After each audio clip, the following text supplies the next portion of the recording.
আসসালামু আলাইকুম প্রিয় দর্শক, জুলাই সনদ বাস্তবায়ন নিয়ে জুলাই সনদ যেটা নিয়ে আমাদের একটা গণভোট হচ্ছে, যে গণভোটের প্রয়োজনীয়তা এবং গণভোটের নিয়ে নানা রকম প্রশ্ন উঠেছে এবং গণভোট হা ভোট দেওয়ার জন্য সরকার বেআইনিভাবে হার পক্ষে প্রচারণা চালাচ্ছেন। বেশ কিছুদিন চালানোর পর নির্বাচন কমিশন থেকে বলা হয়েছে যে আপনারা এই ধরনের প্রচারণা চালাতে পারেন না, এটা বেআইনি কাজ। এবং কেবল বেআইনি না, দণ্ডনীয় অপরাধ। যত সরকারি কর্মচারী কর্মকর্তা এর পক্ষে প্রচারণা চালিয়েছেন তারা সবাই দণ্ডনীয় অপরাধ করেছেন। এবং আমি মনে করি এই সরকারি কর্মচারী কর্মকর্তাদের দণ্ডনীয় অপরাধ করার ক্ষেত্রে যে বা যারা প্ররোচনা দিয়েছেন, তিনি উপদেষ্টাই হন আর প্রধান উপদেষ্টার বিশেষ সহকারী হন, তাদের সবাইকে আইনের আওতায় আনা উচিত। এটা হলো আমার প্রথম কথা। আরেকটা বিষয় নিয়ে একটা সন্দেহ হয়েছিল। সেই সন্দেহটা হচ্ছে যে যেদিন 12 তারিখে যদি নির্বাচন হয়ে যায়, যারা নির্বাচিত হচ্ছেন সংসদ সদস্য হিসাবে, তারপরেই কি এই অন্তর্বর্তীকালীন সরকারের অবসান ঘটবে? আমি মনে করি ঘটবে, কিন্তু তারপরেও বিভিন্ন জায়গায় আমি অনেকের কমেন্ট পড়েছিলাম যে তাহলে 180 দিনের মধ্যে এই যদি হা ভোট বিজয়ী হয়, তাহলে 180 দিনের মধ্যে যে জুলাই জাতীয় সনদ সংবিধান সংস্কার বাস্তবায়ন করতে হবে, যে বাধ্যবাধকতা দেওয়া হয়েছে, সেই বাধ্যবাধকতা যদি পালন না হয় অথবা যে সময়টা পালন হবে সেই সময় সরকারে কারা থাকবে, তখন কি এই অন্তর্বর্তী সরকারই 14 দিন থাকবে?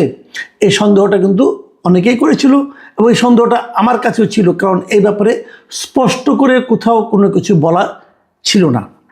এই ব্যাপারে দেখলাম আজকে যে সরকারি যে প্রেস উইং আছে প্রধান উপদেষ্টার, তারা একটা ব্যাখ্যা দিয়েছে এবং তাদের ব্যাখ্যাটা এরকম যে যারা সংসদ সদস্য হবেন তারা ওই সময় যারা সংসদ সদস্য হিসেবে থাকবেন এবং তারা একই সঙ্গে সংবিধান বাস্তবায়নের জন্য যে পরিষদটা হবে সেই পরিষদের সদস্য হিসাবে কাজ করবেন, সংবিধান সংস্কার পরিষদ হিসাবে এটার মেম্বার হিসেবে কাজ করবেন। এবং তারা নাকি দুটো শপথ নেবেন। এটা আবার ডক্টর আলী রিয়াজের ফর্মুলা।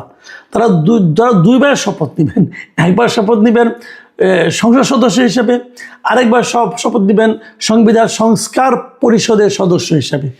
এবং এই সংস্কার পরিষদের সদস্য হিসাবে শপথ নেওয়ার পর তারপর তারা সংবিধান সংস্কারের জন্য জুলাই সনদে যে সব প্রস্তাবগুলি এসেছে সেই প্রস্তাবগুলি বাস্তবায়ন করবেন। আচ্ছা, এই যে বাস্তবায়ন করবেন, এই বাস্তবায়ন করতে যে তারা কি কোনো চেঞ্জ করতে পারবেন? এই সম্পর্কে কোনো বক্তব্য নাই, সম্ভবত করতে পারবেন না। তারা যা আছে ওইটাকেই পাশ করতে হবে এবং সেটা 180 দিনের মধ্যে পাশ করতে হবে। যদি ওইটাই হুবহু পাশ করতে হয় তাহলে 180 দিন লাগবে কেন? এই 180 দিন কেন লাগবে তার কোনো ব্যাখ্যা নেই। প্রথমবার উনি বলেছিলেন যদি 180 দিনের মধ্যে পাস না করে এই সংবিধান সংস্কার পরিষদ, তাহলে এটা অটো পাস হয়ে যাবে। পরে বছর নানা রকম চাপে পড়ে সেই সিদ্ধান্ত থেকে তারা সরে এসেছেন। তবে না, সব মিলে আমাকে যেটা মনে হয় এটা একটা জগা খিচুড়ি অবস্থা। জগা খিচুড়ি এই কারণে যে সংবিধান সংস্কার পরিষদ করতে হবে কেন? সংবিধান তো সংস্কার করবে। তো সংবিধান সংস্কার করার জন্য আমাদের সংবিধানেই নিয়মকানুন বলে দেওয়া আছে।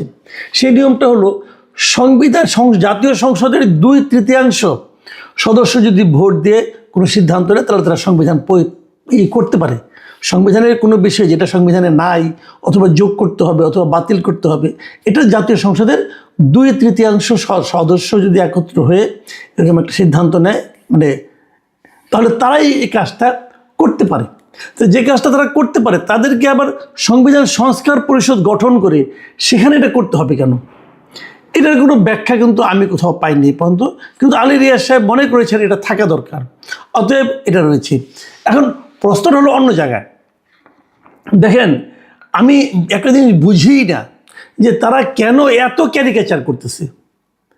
এই জুলাই সনদটা করে এটা জাস্ট দিয়ে দিত, যারা নির্বাচিত হয়ে আসবেন তারাই ঠিক করবেন এই সনদটা তারা রাখবেন কি রাখবেন না, রাখলে কতটুকু রাখবেন কতটুকু রাখবেন না, তারাই তো দিয়ে দিতে পারতো। এটাকে নিয়ে গণভোটেই বা দিতে হবে কেন? দেখেন, এই যে গণভোটটা করা হয়েছে এর জন্য কিন্তু একটা অধ্যাদেশ করতে হয়েছে। অধ্যাদেশটা প্রধান উপদেষ্টার পরামর্শক্রমে রাষ্ট্রপতি একটা অধ্যাদেশ করেছেন। কারণ রাষ্ট্রপতি আসলে কিছু করার নাই, প্রধান উপদেষ্টার পক্ষ থেকে যেটা গিয়েছে এটা অধ্যাদেশ হিসেবে ওনাকে সিগনেচার করতেই হয়, অধ্যাদেশ করেছেন। আচ্ছা, অধ্যাদেশটা কাকে বলে আমি এটা একটু বলতে চাই, মানে এগুলি কতটুকু আইন অনুগ হচ্ছে সেটা নিয়ে আলোচনা করতে যাচ্ছি। অধ্যাদেশ জিনিসটা কি? অধ্যাদেশ জিনিসটা হলো ওইটা আমাদের সংবিধানের 93 নম্বর অনুচ্ছেদের জিনিসটা আছে যে অধ্যাদেশ কাকে বলে। অধ্যাদেশ হলো যদি সংসদ ভেঙে যায় কোনো কারণে অথবা অধিবেশন না থাকে, যদি রাষ্ট্রপতি মনে করে যে এখনই একটা আইন করা দরকার, তাহলে সে আইনটা উনি করতে পারেন। এবং এই যে আইনটা উনি করলেন, এই আইনটা আবার পরবর্তী সময় যখন সংসদ হবে তখন সেটা পাশ করতে হবে। এটাই হলো অধ্যাদেশ। কিন্তু এই যে উনি আইনটা করবেন, সেখানে 93-1 কতে কি বলা হয়েছে সেটা আপনারা শুনেন। সেখানে বলা হয়েছে যে শর্ত হলো গিয়া এমন কোনো বিধান করা যাবে না, এমন কোনো বিধান করা যাবে না যা এই সংবিধানের অধীন সংসদের আইন দ্বারা আইনসঙ্গতভাবে করা যায় না। মানে এই সংসদ যেটা আইন দ্বারা আইনসঙ্গতভাবে করতে না পারবে সেটা রাষ্ট্রপতি অধ্যাদেশ হিসাবে জারি করতে পারবে না। এখন প্রশ্ন হলো, সংবিধানের মধ্যে আপনার জাতীয় সংসদ সদস্যদের যে ক্ষমতা দেওয়া হয়েছে সেই ক্ষমতা অনুযায়ী জাতীয় সংসদ সদস্যরা আইন হিসাবে গণভোটকে কি অন্তর্ভুক্ত করতে পারবে? পারবে না। গণভোটকে অন্তর্ভুক্ত করতে হলে আপনাকে সংবিধান সংশোধন করতে হবে, সেটা তো অন্য হিসাব। কিন্তু এটা তো তারা সংবিধানের আইন হিসেবে প্রণয়ন করতে হবে। আইন হিসাবে কোনো কিছু প্রণয়ন করতে হলে সিম্পল মেজরিটি হলেই চলে। তো সিম্পল মেজরিটি দিয়ে কি আপনি গণভোটের নিয়মটাকে চালু করতে পারবেন? পারবেন না। কারণ গণভোট তো একটা সাংবিধানিক সিদ্ধান্ত, এটা সংবিধানে নাই। কাজে গণভোট করতে হবে এই আদেশ জারির এখতিয়ারই রাষ্ট্রপতির নাই। রাষ্ট্রপতি গণভোটের আদেশ দিতেই পারেন না, কিন্তু তাকে দেওয়ানো হয়েছে গাইড জোট, জাস্ট গাইড জোট। এখানে গাইড জোট ছাড়া আমি আর কিছু দেখি না। এবং পৃথিবীর কোথাও এভাবে গণভোট হয় না। গণভোট যেটা হয়, যে সিদ্ধান্তের উপর হয়, এটা আগে সংসদে পাস হয়, তারপরে সেটা নিয়ে তারা জনগণের কাছে যায়। কিন্তু এরা আগে জনগণের কাছে যাচ্ছে, যে একটা তাদের কাছে উদ্ভট প্রশ্ন রাখতেছে, 4টা প্রশ্নের একটা প্যাকেজ রাখতেছে, সেই প্যাকেজে হ্যাঁ না বলতে হবে। এবং সেটা হ্যাঁ বলানোর জন্য বেআইনিভাবে দণ্ডনীয় প্রক্রিয়ায় তারা সরকারি কর্মকর্তাদের এনগেজ করেছে। এনগেজ করে ওখান থেকে হ্যাঁ হবে, যদি হ্যাঁ হয় তাহলে আবার একটা সংবিধান সংস্কার পরিষদ করবে, সেই পরিষদ আবার নতুন করে শপথ নিবে, নিয়ে এরকম কাজ করবে। মানে একটা পাগলামির একটা সীমা থাকা দরকার আছে। সেই সীমাহীন পাগলামি মিস্টার আলী রিয়াজ এবং তার গং এই সরকারের উপরে চাপিয়ে দিচ্ছে, নতুন সরকারের উপরে, আপকামিং সরকারের উপরে চাপিয়ে দিচ্ছে। মানবে তারা? যখন নির্বাচন, আমি একটা জিনিস খেলে বলি, যখন নির্বাচনটা হয়ে যাবে তখন নতুন যে সরকারটা আসবে তারা এই সমস্ত মানে মামার বাড়ির আবদার মানবে? যদি না মানে তারা তো বলবে আমরা জনগণের ম্যান্ডেট নিয়ে আসছি, আপনাদের কথা মানবো কেন? মানলাম না। সংস্কার, হ্যাঁ আমরা আমাদের মতো করে সংস্কার করব, আপনাদের সংস্কার আমি করবো কেন? আপনাদের এই সংস্কারতে আমাদের অনেক নোট অফ ডিসেন্ট দেওয়া আছে, কেন করব? আর যদি না ভোট বিজয়ী হয় তাহলে কি হবে ভাই? তাহলে তো আমও গেল, সালাও গেল।